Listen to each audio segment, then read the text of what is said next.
चलिए आज बात करते हैं द लास्ट ऑफ अस की पूरी कहानी की। ये एक दशक में फैली उम्मीद, दर्द और बदले की एक ऐसी दास्तां है जो अंत तक सोचने पर मजबूर कर देगी। सोचिए जरा, मानवता को बचाने के लिए क्या कोई उसे कुर्बान कर सकता है जिससे वो सबसे ज्यादा प्यार करता है? ये सिर्फ एक सवाल नहीं है, ये इस पूरी कहानी का समझिए दिल है। एक ऐसी मुश्किल जिसका कोई आसान जवाब है ही नहीं। असल में ये पूरी कहानी इसी एक सवाल के अंजाम की है। ये सिर्फ जिंदा रहने की कहानी नहीं है, ये उन फैसलों की कहानी है जो लिए जाते हैं और उनके नतीजों की, जो बिल्कुल डोमिनोज की तरह एक के बाद एक सब कुछ बदल देते हैं। तो चलिए शुरू से शुरू करते हैं। बात है साल 2013 की, वो दिन जब दुनिया हमेशा हमेशा के लिए बदल गई। तो हुआ ये कि एक फंगस था, कॉर्डिसेप्स। असल में ये कीड़ों को कंट्रोल करता था, लेकिन फिर कुछ बदला। ये म्यूटेट हुआ और इसने इंसानों को इन्फेक्ट करना शुरू कर दिया। बस फिर क्या था, देखते ही देखते पूरी की पूरी सभ्यता घुटनों पर आ गई। और ये इन्फेक्शन इंसान से उसकी इंसानियत धीरे धीरे छीन लेता है। शुरुआत होती है एक तेज तर्रार रनर से, फिर वो बनता है एक चालाक स्टॉकर, उसके बाद एक खौफनाक क्लिकर और आखिर में एक दैत्य जैसा ब्लोटर। हर एक स्टेज के साथ इंसानियत का एक और हिस्सा खत्म। और इसी शुरुआती अफरा तफरी में हम मिलते हैं जोएल से, एक आम पिता जिसकी दुनिया उसी पल उजड़ जाती है जब वो अपनी 14 साल की बेटी सारा को अपनी ही बाहों में दम तोड़ते हुए देखता है। ये एक ऐसा जख्म था जिसने उसे पूरी तरह बदल दिया और अगले 20 सालों तक उसकी पहचान बन गया। तो अब कहानी 20 साल आगे बढ़ती है। साल है 2033। इंसानियत बस किसी तरह जी रही है, लेकिन इस पूरे अंधेरे के बीच उम्मीद की एक छोटी सी किरण दिखाई देती है। और यही कहानी में एंट्री होती है एली की। हमारा जोएल, जो अब एक पत्थर दिल स्मगलर बन चुका है, उसे एक काम मिलता है, 14 साल की एक लड़की एली को देश के एक कोने से दूसरे कोने तक पहुंचाना। मंजिल है फायरफ्लाइज, एक बागी ग्रुप जो अब भी इलाज की तलाश में है। पर एली कोई आम लड़की नहीं है। उसे 3 हफ्ते पहले एक इन्फेक्टेड ने काटा था और उसे कुछ नहीं हुआ। वो इम्यून है। वो शायद पूरी इंसानियत को बचाने वाली वैक्सीन की चाबी है। और इस खतरनाक सफर पर, इस टूटी फूटी दुनिया के बीच, जोएल और एली के बीच एक ऐसा रिश्ता बनता है जिसकी किसी ने उम्मीद नहीं की थी। वो आदमी जो अपनी बेटी को खो चुका था, उसे एली में अपनी बेटी नजर आने लगती है। और ये रिश्ता, यही रिश्ता आगे चलकर सब कुछ बदलने वाला था।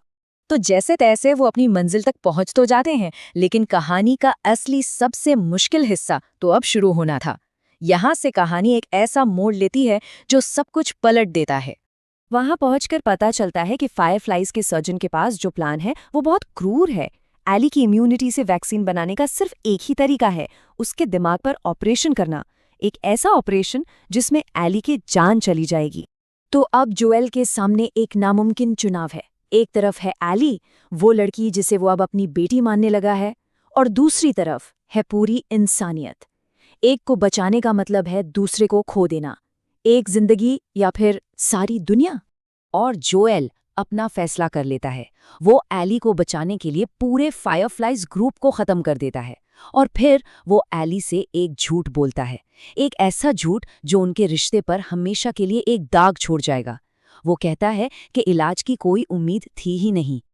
लेकिन कहते हैं ना, हर एक्शन का एक रिएक्शन होता है। जोएल के उस एक फैसले का नतीजा कई साल बाद बदला बनकर उसके दरवाजे पर दस्तक देता है। याद है वो सर्जन जिसे जोएल ने एली को बचाने के लिए मार दिया था? वो सर्जन एबी का पिता था। और बस इसी एक सच के साथ पूरी कहानी का नजरिया बदल जाता है। एबी कोई विलेन नहीं है, वो भी एक बेटी है जो अपने पिता की मौत का बदला लेने आई है, बिल्कुल एली की तरह। तो 4 साल बाद एबी और उसके दोस्त जोएल को ढूंढ निकालते हैं और एली की आंखों के ठीक सामने उसे बेरहमी से मार डालते हैं। और बस यहीं से शुरू होता है बदले का एक ऐसा चक्र जिसे रोकना लगभग नामुमकिन था। और ये बदले की आग एक ऐसे चक्र को जन्म देती है जिसमें जीत किसी की नहीं होती, हारते सब हैं।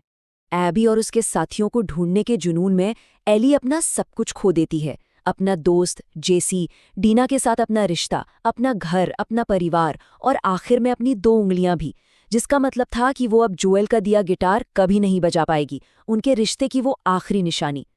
और दूसरी तरफ एबी, उसके साथ भी कुछ अलग नहीं होता। वो भी अपने सारे दोस्त खो देती है, अपनी इंसानियत खोने की कगार पर पहुंच जाती है, जब तक कि 2 बच्चों को बचाने में उसे जीने का एक नया मकसद नहीं मिल जाता। ये बदला दोनों तरफ सिर्फ तबाही लाता है।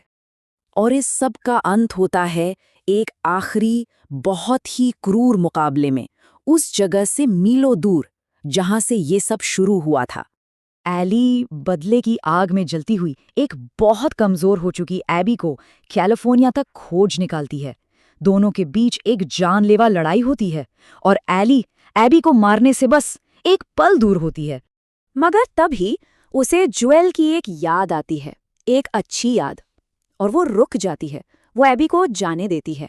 ये कोई माफी नहीं थी, शायद ये एक एहसास था कि एबी को मारने से उसका दर्द खत्म नहीं होगा, जोएल वापस नहीं आएगा। तो आखिर में कहानी हमें इसी सवाल के साथ छोड़ जाती है कि क्या बदला लेना वाकई किसी काम का है? जब कीमत सब कुछ खो देना हो, तो क्या ऐसी जीत भी एक हार नहीं है? अपने बदले को पूरा करने के सफर में एली ने वो सब कुछ खो दिया जिसके लिए वो लड़ रही थी। आखिर में उसे इंसाफ नहीं मिला, मिला तो सिर्फ खालीपन, और वो बिल्कुल अकेली रह गई।